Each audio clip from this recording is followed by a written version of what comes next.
Hello, everybody, and thank you for joining us for a conversation here presented by Sportico and Sportradar about one of the buzzier words that I hear, I feel like, from every executive's mouth when I talk to them, fan engagement. And by way of quick introductions, to my right here, Scott Kaufman-Ross, Senior Vice President at the NBA in charge of gaming and new business verticals. Carsten Karl, Global CEO over at Sportradar. On the end, Carol Corcoran, Head of Commercial at FanDuel Sportsbooks. And guys, we're talking about a global digital transformation here, changing the way that fans are consuming sports, the way that they show their passions. And if you are a global league, Scott, if you're a global company that counts sports fans as your consumers, Carol, and if you're a global company that caters to those companies, Carsten, I would argue that the way that you adapt to this changing environment might be one of the most important keys to long-term business success right now. And Carsten, I guess we can start with you. You co-founded Sportradar 20 years ago in a very different environment for tech and sports. How much has this conversation kind of evolved recently, and how different is it from when you started? Obviously, Evan, thanks for asking me. Of course, it's very, very different if I compare the market 20 years ago to now. A lot of steps in between this in the last 20 years. And in generally, the interesting one is you highlighted, we are sitting here as global enterprises. So we have clients in more than 102 countries in the world on all continents. If I'm looking to our partner NBA, this is a global brand. More than 2.2 billion sport fans are consuming the NBA around the globe. Same goes here for our partners with FanDuel, Flutter. So this is really, when we are thinking about how to solve issues and how to develop technology, it's a global thinking around this. I think that's the first point. Second point is, yes, technology it's digital. Now we understand sport fans individually. So it's not one-to-all, it's the one-to-one conversation which is getting much more meaningful. The direct-to-consumer is a buzzword for this. And technology enables us here. So I think that's what's driving all of us. We are looking to find the ways to optimize the entertainment of the sport fan, bind them closer to the match, bind them closer to betting, and Sportradar is an enabler for our partners. Scott, how much has the way that the NBA, for example, measures engagement, how much has that changed? It feels like 10 years ago, TV ratings and ticket sales might have been primarily the only two. Now you guys have so many digital touch points, if it's social media, if it's esports, if it's gaming. How do you guys think about all those things? What's most important? How are you measuring these things? Yeah, I think they've become an increasingly important part of the fan experience. You're right. 20 years ago, the only way you could measure the health of a sports league was by its linear television ratings. But increasingly, and in particular with our sport, our fans are younger than most other sports. They're more diverse, they're more tech savvy, and so they are consuming the NBA's product in a variety of different ways. And sports betting is one of those ways. Video games is another. I mean, NBA 2K is one of the largest global franchises. Recently in the NFT world with NBA Top Shot. And we were one of the first leagues to really embrace social media. I mean, across the league, our players, our teams, our partners, our fans are engaging through all social media platforms in so many ways. And so, yeah, the fan engagement looks so differently now than it did 20 years ago, where fans have so many different ways to consume our content. And our goal is to be at the forefront of all of those platforms and to be working with the digital community and the startup community and the technology community to make sure that the NBA's brand is being represented on all of the platforms where our fans are consuming content. Carol, the fantasy sports for a long time in the U.S. was the kind of one of the main ways that I think sports leagues achieved a lot of those things that Scott's talking about.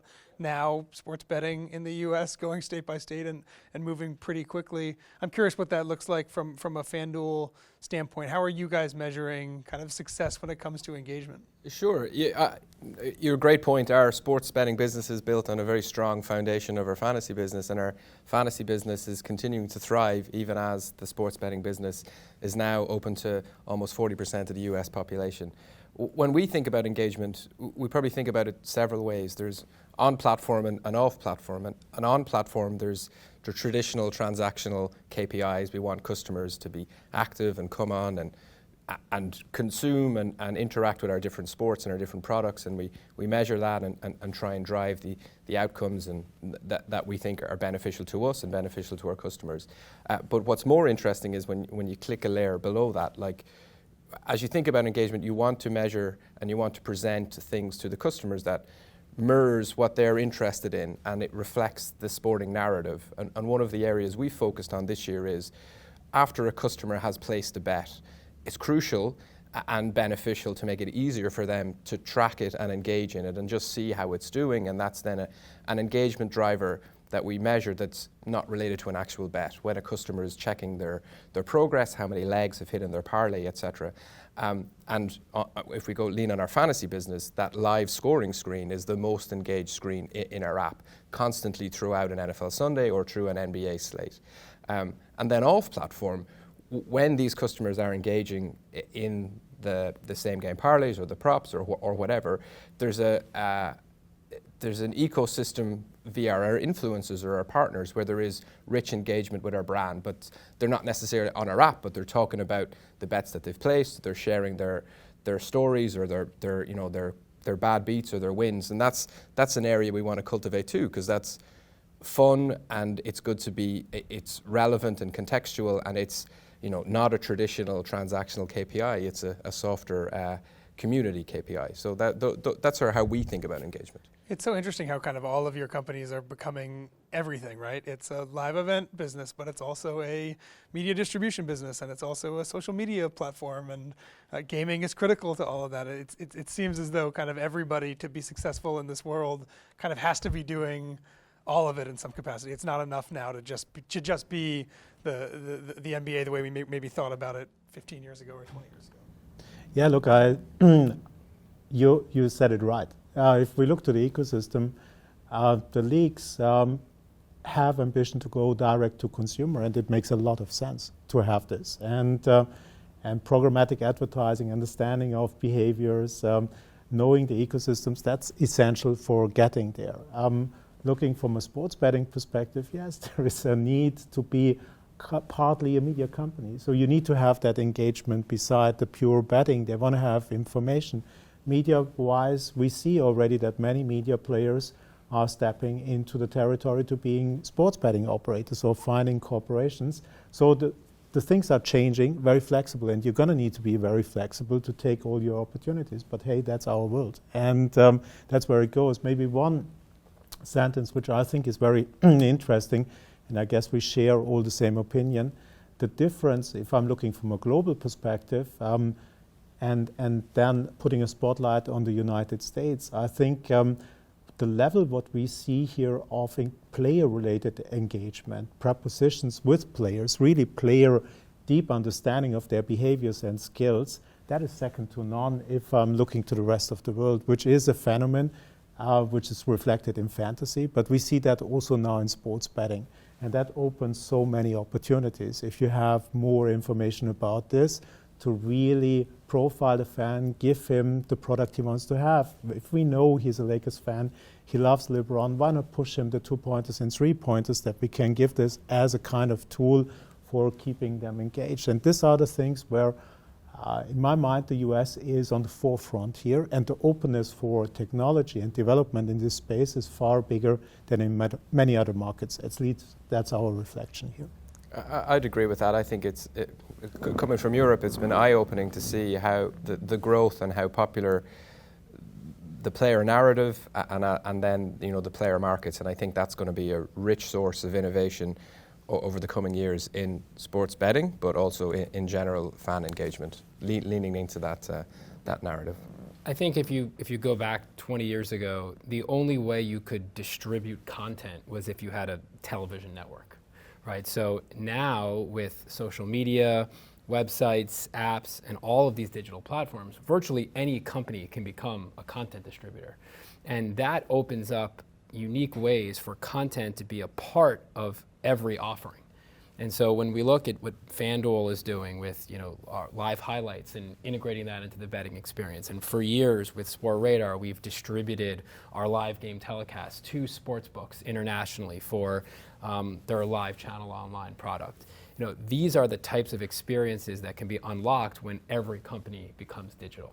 And I think as the world continues to shift in that direction where content is increasingly being consumed digitally, you're going to see more and more elements of the fan experience being integrated into that content consumption. Because now with smartphones, with tablets, everyone's got a second screen when they're watching live or a third sports. or a fourth Yeah. at this point. And it used to be you sat on the couch and you watched the game, and that was how you consume content. Now you're doing all of these things around it, and right now that's a two-screen experience with your television and whatever your connected device is. But I think increasingly that's going to combine into one, and that's going to unlock all of these opportunities to integrate the other elements of the fan experience together with live content consumption.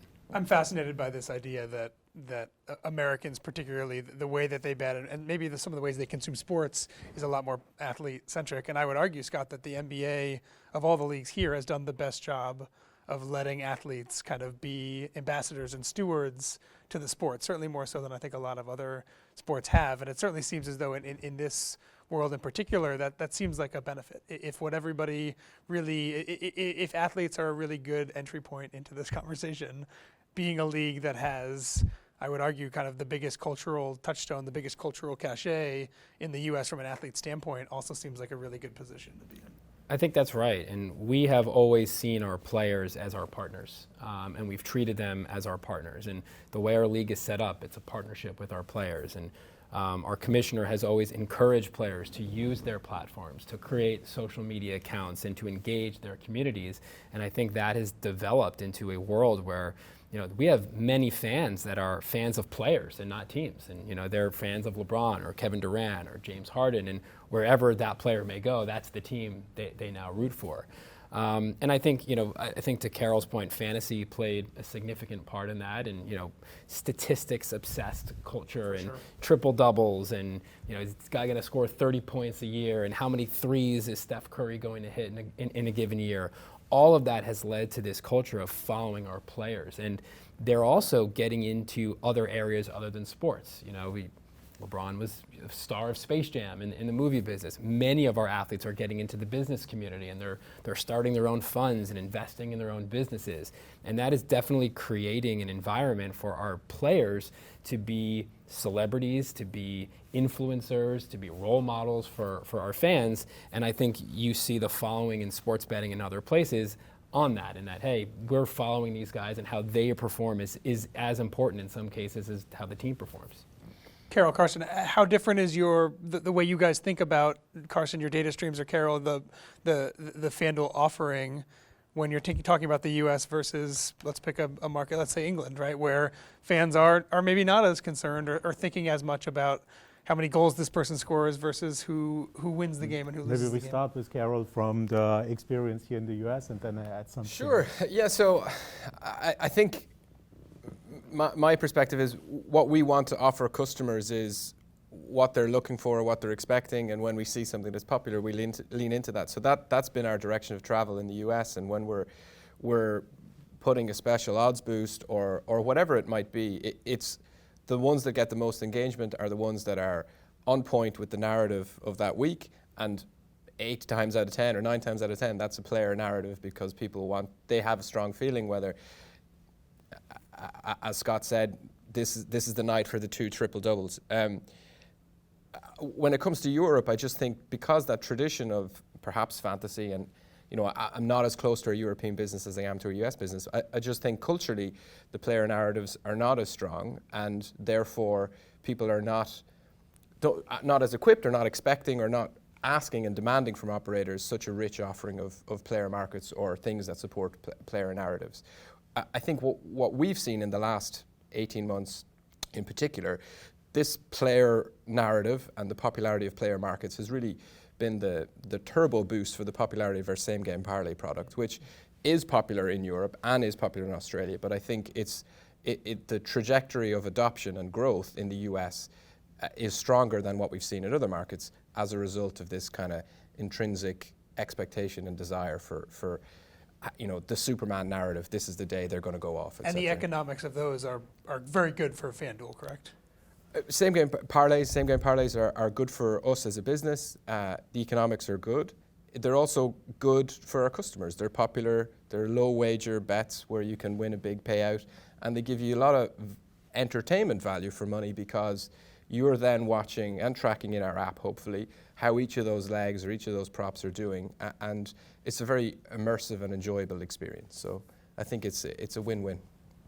Yeah, I think it's the stickiness of the product. So how can you satisfy the needs of your clients without asking them all these questions? So you build the tools that intuitively they get that information what they want to have. I think that's a big job. If we look a little bit more into what are really the tools, what can we develop here? We are in the very beginning. So, and the general tendency is here live. Everything what is live and real time is getting much more valuable. That's not only for betting the case, that's also for the media applications. Everything has a tendency to go into live, and it's not so simple to do this. Real-time data collection, real-time systems which are analyzing this real-time video feeds is quite a hassle. So it's not a 30-second delay or 20 seconds delay. You're going to need to construct this in real time and then push it to the fan in that moment where I can reach the fan on this channel and send this kind of messages. That is the constellation here, and that makes it so exciting. So scoreboards are easy. It's live score. And everybody's expecting, okay, I have a 0 seconds delay. It's not a 0 seconds delay. So you're going to need to optimize that experience, then map it to the betting offer, and then probably to create some overlays in the videos that this is getting a kind of immersive experience. That's what we are talking about. And I see the biggest developments if it comes to live. So this is the real value, and this will drive our future in my mind. Can we talk about the kind of the specifics there? You guys are kind of on 3 different parts of the ecosystem of when a basketball game is happening, data gets collected, it gets packaged, it gets sent out, it gets used, someone who's looking at their FanDuel app wants to gamble on it. Can you guys walk me through the process there? Let's say the Knicks are playing the Bucks at Madison Square Garden and Giannis is bringing the ball up the court. There's a scorekeeper on the sideline, I assume. Yeah. Is that an NBA employee? Is that a Sportradar employee? How does that work? Maybe why don't I start and then we'll go ahead. Maybe work our way down the line. Super interesting. We have a very complex and high-tech stats collection system. We have up to 6 people that are working on our stats collection system at any given time. We have statisticians, we have an official scorer, we have what are called callers, and we have a game auditor. Collecting all this information in real time and communicating with each other in real time to make sure that we get the statistics right. And they're on site, all of them? We have multiple people on site, and then we also have a game auditor that sits in our game operations center in Secaucus to gather all this together, package it into our data feed, and make adjustments on the fly when needed. That data is then passed along to our partners at Sportradar, where I'll let Karsten talk through how, but they put it in a format that a sports betting operator can use. Because certainly the league is collecting statistics for various purposes, but the operators have to ingest it in certain ways. So Karsten, go ahead and... Yeah. I call it always the spaghetti data knot, and telling you why I think it's a spaghetti. We have also 2 operators on the ground. Because it's low latency, it's no delay. We have an operations center in Minneapolis, which is wired with fiber. So there is also a 30 milliseconds delay on the lines, decryption, encryption, that's it. But there is a human being in there, and the human being might do a mistake, and he has different reaction times. So yes, there are a lot of people on the ground, as you hear, and they are in complex processes. They all using partly different tools to collect that information, store it, and transmit it. And what I see here is the challenge for the future, and hopefully is to get that into a streamlined one system, which is directly connected to the main sources. So you are sitting either on a fiber optic feed with low latency, and you are working on one system. There are big technology partners involved there, which are also playing a part in here. All what this is doing is, if it comes to real time, it gets a latency issue. So this is cleared, and I would say the NBA is absolutely on the forefront of tackling this problem.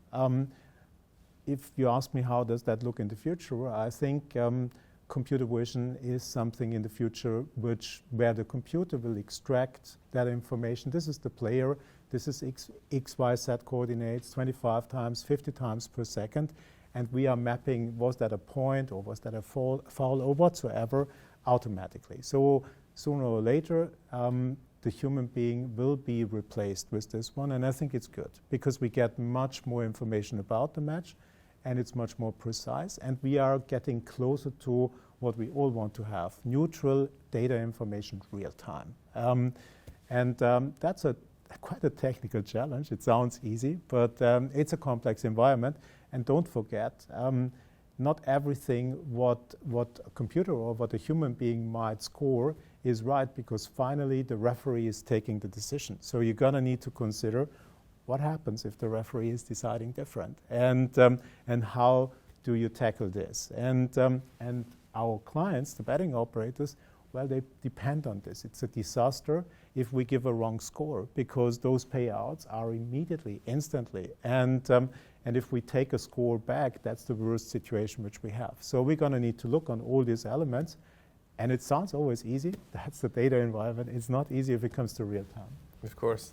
To finish this, the kind of the journey, I suppose depending on the sport, we take different things, but we would take, in some elements, we'd actually take pricing or odds from Sportradar based on the data that they've collected, and then we'd present that to the customers. Or we take the events that are happening in real time that are presented to us and feed it into our model, and then our internal team would use that to inform the prices that we then present to customers. And we also take the visualization, the scoreboards, who has the ball, where are they, which enriches the betting experience. So it's crucial for us, and it's crucial for all operators if they want to offer a strong product, that they have robust, fast data that they don't have to think about. And it's exciting to hear the direction of travel that Carsten talks about. Improvements in the data and lower latency is going to help. But the operators have a job too to improve and ensure that live betting or people consuming this data and betting on it, it's accessible, and it's on the operators to remove the complexity and to present the markets that are most interesting to the bettor at that moment, and kind of lean into curation a bit more. So I think there's a lot of headroom in this space. There is a lot of technical challenges, of course, but it's multifaceted. It's having the data is one part, but also making it easy for customers and accessible for customers is another part. And when you guys discuss that, all of this, or your teams discuss it, what's most top of mind? Is it making it faster? Is it eliminating any errors at all? Is it expanding the product line, more data or more different types of data? What occupies most of your time when you guys think about the way that the three of you guys kind of interact, or your companies interact? I think it's all of the above. We obviously, as more and more people are betting live in game, the latency is critical, right? It has to get in real time. And the NBA, we have a very fast-paced game where changes in scoring are happening every 5, 7, 10 seconds. And so there are so many opportunities for a fan to change their opinion about what's happening in the game. There are other sports that have a cadence that is a little bit more methodical, and there are kind of discrete events. Ours is a fast-paced game. And so having low latency data is critical to making sure that experience is lining up with how the consumer is watching the game and how their opinion is changing about the game. And all of a sudden the Warriors score 9 points in a row because Steph just hit a couple threes. Well, now there's a completely different opportunity to place a bet on the game than there was 45 seconds ago. And so speed is critical, but we also got to get it right. Disadvantage? Well, in some ways it's both. It's a fair question. I think it is an advantage to the way that people bet on sports today, where they're still betting on primarily, these guys will have the data better than I will, but they're still generally betting on the final score, the spread, the over-under, but doing so in real time. It does present a challenge to some of the micro betting markets, what's going to happen on the next at-bat or the next series of downs. But at least that we've seen, that's not primarily how people are betting. So yes, it is an advantage in some ways, it's a challenge in another, but it keeps the fan engaged in real time. I would split it from a time horizon on two different answers, saying the here and now and the next 12 to 24 months is low latency is absolutely key, accuracy is absolutely key, and then establishing systems which are delivering more player-related data with that kind of conditions. The general thing what we have to achieve is, if I'm looking to the US at the moment, comparing it globally, the proportion of pre-match and live betting is upside down. So we have here around about 70% of all the bets, the complete volume and liquidity is pre-match. So you're betting on the next match day. While in Europe or developed markets, we see the opposite. 70% is in play. And that's so much more engaging. That's so much more fun. You're watching the match. You have the emotions. You can bet on Steph Curry. Does he score 6 points? 9 points, 12 points in the next 2 minutes. You can bet on those things. And this is something which is fun, which is engaging, which is a huge opportunity here. So this is the space where I see in the next 12 to 24 months as main developments. Why are those inverted? It's is historically. it a cultural so thing? look, Is it just we are getting used coming to the from the Vegas platform? times. It's not too long ago that we couldn't do sports betting in the United Sure. States. You must remember this. So it's a market which is so massive, so big, and now everything is opening up. So, and it takes a while that this trend, which we see globally, I'm totally sure the trend is the same here in the US. The question is only how quick will that happen? I believe it will happen a little bit quicker than many analysts are believing this. But that's more what I get from talks with operators, what I see tendency-wise. But we will support it with all the tools, with the data, with the ideas around this. This is our job. The next 12 to 24 months it goes in this direction. If you ask me on the long term, the real critical thing is, how does that marry with metaverse? How does that marry with visualizations around this? How is the cross connection between media, new media, social media, sports betting, information targeting? That is super exciting. But that is what I would say 24 months is to the next 5 years. That's the exciting topic. Now, at the moment, it's really to power and supply the market that we are coming more into this entertainment and life, where there's a wide universe and a lot of things to do, but that's how I would see the developments. Yeah, I agree. On two points there. On the inversion of live, Europe versus America, I agree with Karsten that I think the direction of travel is that live, and we look at it as our percentage of bets, the greater that will shift towards more in time. We probably have a difference of opinion on the pace of that change. I think it might be slightly slower, but happy to prove it wrong. I think it's the bit that's interesting is there's a nuance between the mix of sports in Europe and the mix of sports here, that some sports are have a higher proportion of in play versus than not, and that's kind of part of the 70% of Europe story and 30% of here. But I do think it's going to grow, and I think it's on operators and all of us to make it easier for customers to enjoy live betting. On the first part of the questions, which was maybe what are the challenges or the areas of focus, as I said earlier, I think we need to simplify it and reduce friction from an operator perspective, so a customer can see live odds and be able to find what they're looking for. One of the challenges that I think we will face is, while we can deliver low latency data, or this kind of supply chain here will, how the customer consumes the sport is not necessarily at the same speed. And that's a real challenge if, as more people cut the cord, there is a delay between what his colleagues are seeing in the stadium and these guys are processing, and then almost the sports app is ahead of the live action, which is not a great experience either. And that maybe that's solved when they converge to the one connected device, but that's an inhibitor on kind of the innovation in the short term. I have that exact experience, just as a fan and a consumer. That I won't say the company, but the apartment I live in, well, there's only one internet provider I'm allowed to use. They're not particularly good. I am consistently getting games ruined by neighbors. When the World Cup was happening, I knew goals were being scored because I could hear it bouncing off the walls of my building. And oftentimes I'll open a sports betting app if I'm trying to bet on the game I'm watching, and I will see the score change on the app before it happens on my TV. And you're right, that both kind of ruins the experience, and also it just shows that you guys can be as fast as you can possibly be. And sometimes it doesn't really matter if I'm sitting in New York City with a bad internet connection, just pulling my hair out because everything is being ruined for me on the television. I'm fascinated by the way in which you guys are kind of reliant on the way that consumers have their own technology set up to make all of this be seamless or to make it frustrating for them. Yeah, is that not crazy? So if we are looking now from a delay perspective, 20, 30 seconds, that's linear TV, what we have. And internet has also a lot of delays, as you just mentioned.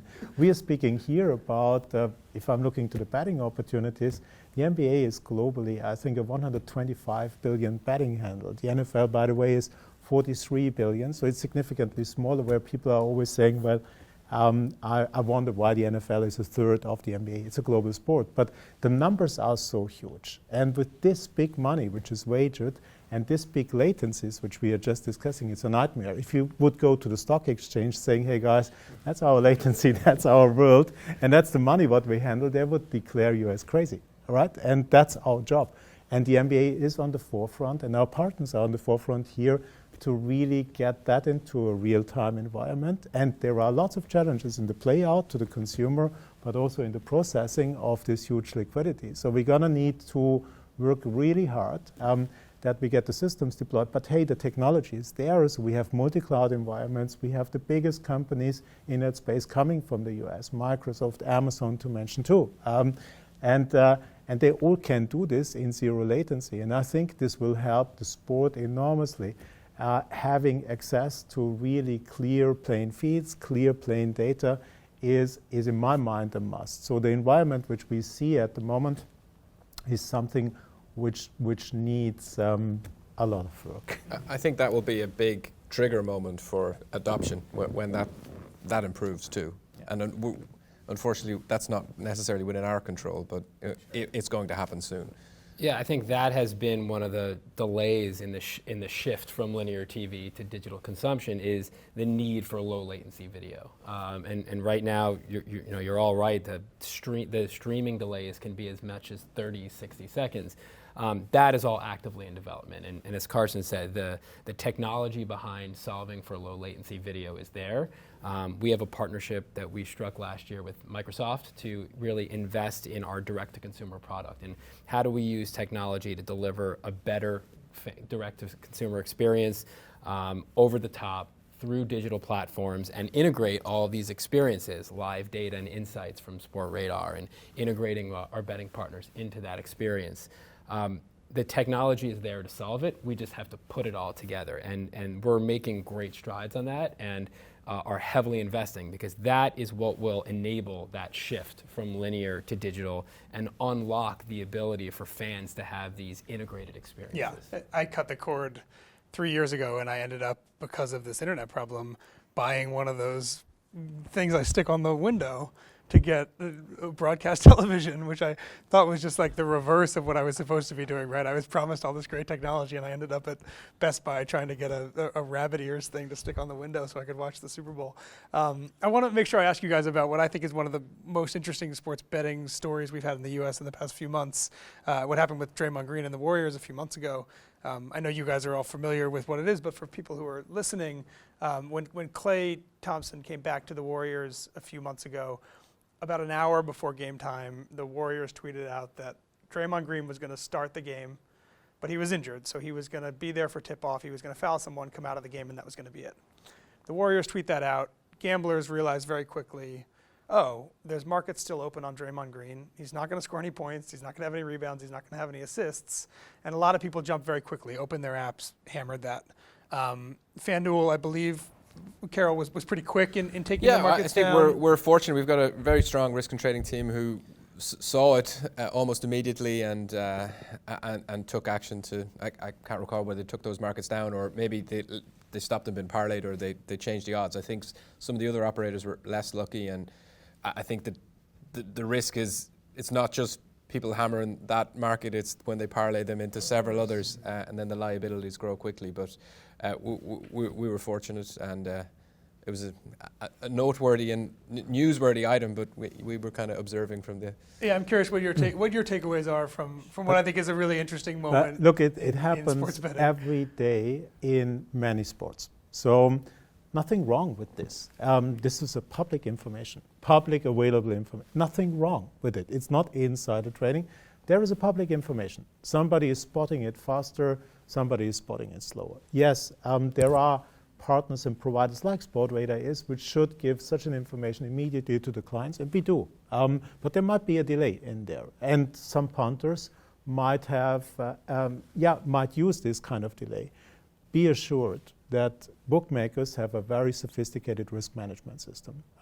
This risk management system, which I know from FanDuel side, is top-notch and state-of-the-art. So if you see liquidity streams coming in on a betting proposition and that's combined with others, you see a clear pattern, and that makes the risk management alerting it and stopping these kind of activities. That's the job of a sports betting operator. You're going to need to look to those things. There might be mistakes. By the way, it can be also internal manipulation or something. You're going to need to have that systems in place. But I would say the real core thing is this information comes from a public available source. It's not insider trading, and I think that's the difference. If there is an insider, happens many times. Example, you have a good relation to a coach of a tennis player. It's a match which is decided by two players. If that coach is giving you this player has today a hamstring injury or something, he might not finish to play. That is an insider information, which is very critical. Of course, the bookmaker risk management should prevent harm from such an information. But here in this case, for me, that happens daily, that such information are pushed to the market. Yeah, and obviously the particulars around this one were somewhat unique in that, you know, Draymond actually had every intention of playing in that game.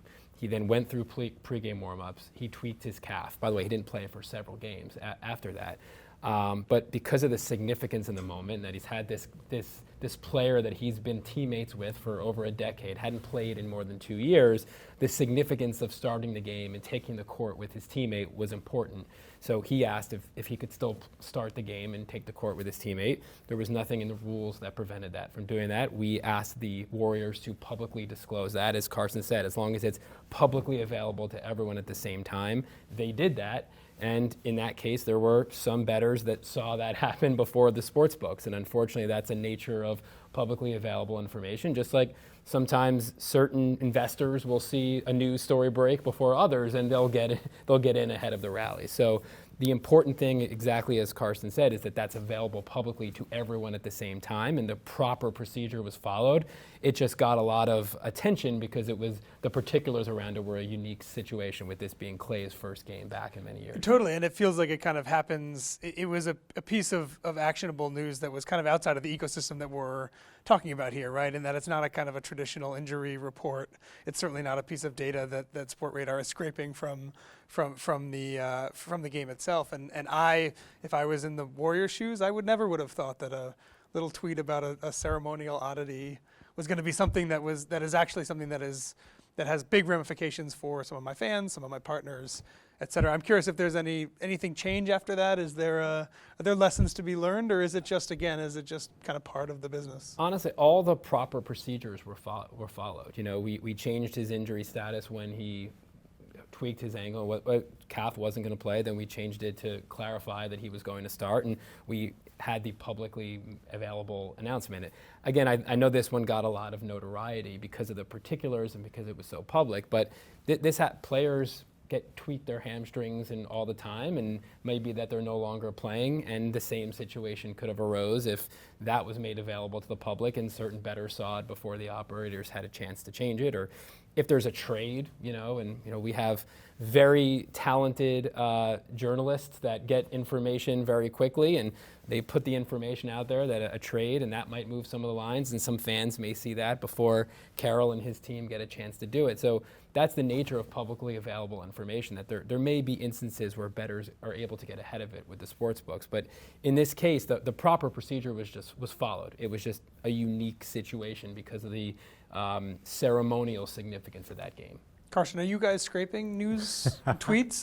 Yes, of course we do. Yeah. We extract whatever we can from public available sources, and we process that information internally with the team and externally giving it to our clients. As I said, it's really daily business. We have that quite often, that there are lineup changes, player are injured, last second information, all those things are there.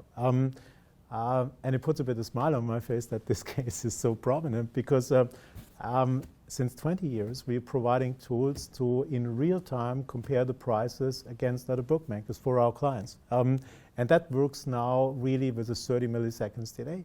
If there are price changes in the market on some proposition bets or on some match bets which are there, you see that instantly. And you see instantly, wow, my price is so different to whomever in the market. And somebody probably already might got hit with some liquidity. That's the mechanism which is there. Happening so here that in this is causing a line change. So this kind of things are more or less, they're processed in real time.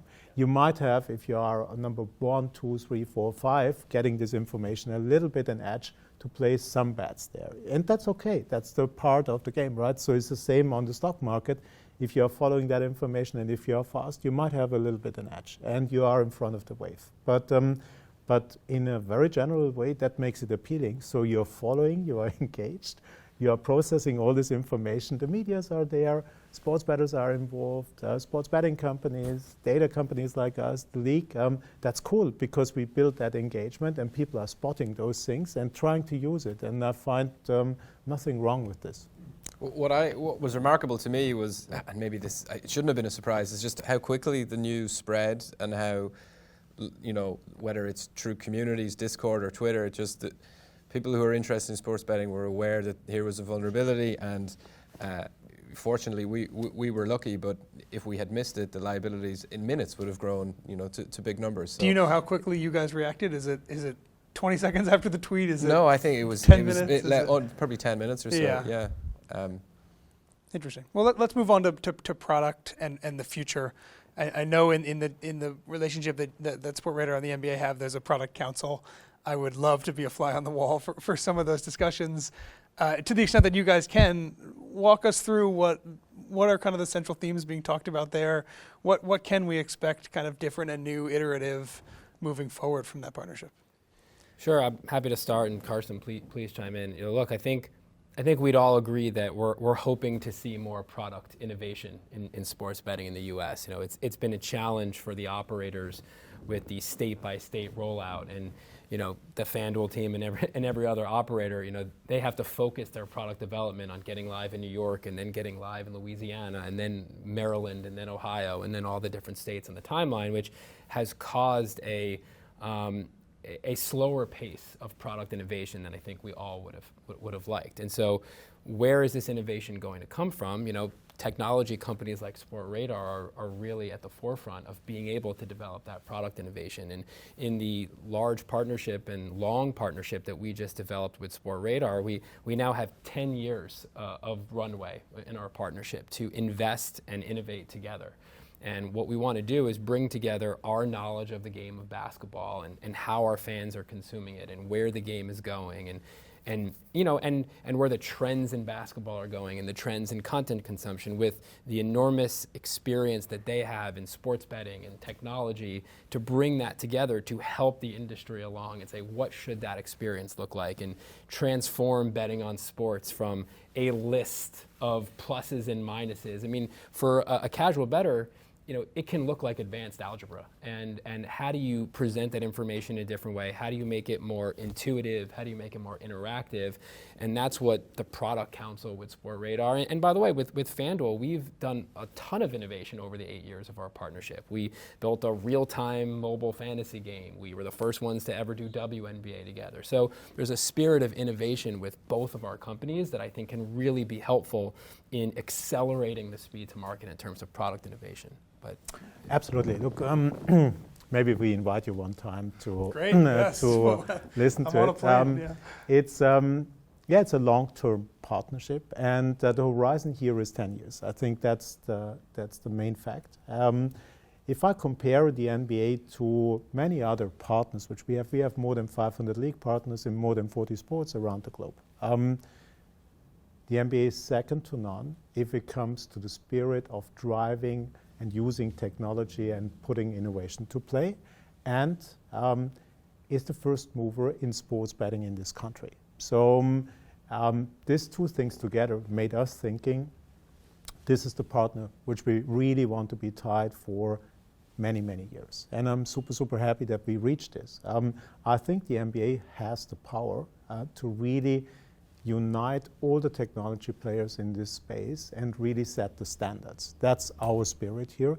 That's the reason why we are looking full speed to work with the NBA on that, I would call it nearly a revolution, and saying, let's go as aggressive as we can to deploy technology to create new standards around the globe. But the source for this is the partnership with the NBA. So for us in Sportradar, that is crucial, and that is the main partner for it. That's the reason why we tried everything to be as close as possible to our partner, because this partner is so innovative and driving the big topics. 2.2 billion players around the world are associated to this beautiful sport.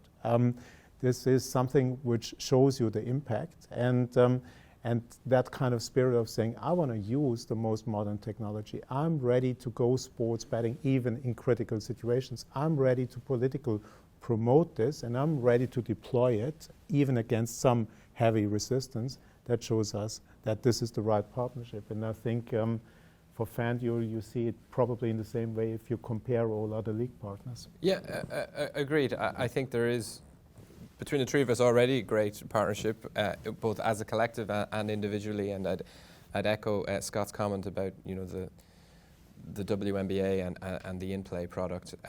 As we think about product developments, I used to work in Amazon. Two Amazon famous quotes are knocking around in my head. One is that customers never complain about lower prices or faster delivery. So, and what I mean by that on a sports betting thing is it's on us to ensure that our offering is easier and accessible, make it easier for customers to sign up, reduce the friction from verification, let them find the bet that they're looking for at that time, make it easy to place that bet, and then let them enjoy the sporting experience, because we're a second screen as they're watching sport, so that they can track and enjoy and cash out or live bet, etc. So that's kind of really innovate in the basics. That's a big focus for us, and I think our ease of use is one of the reasons why we're one of the leading operators at the moment.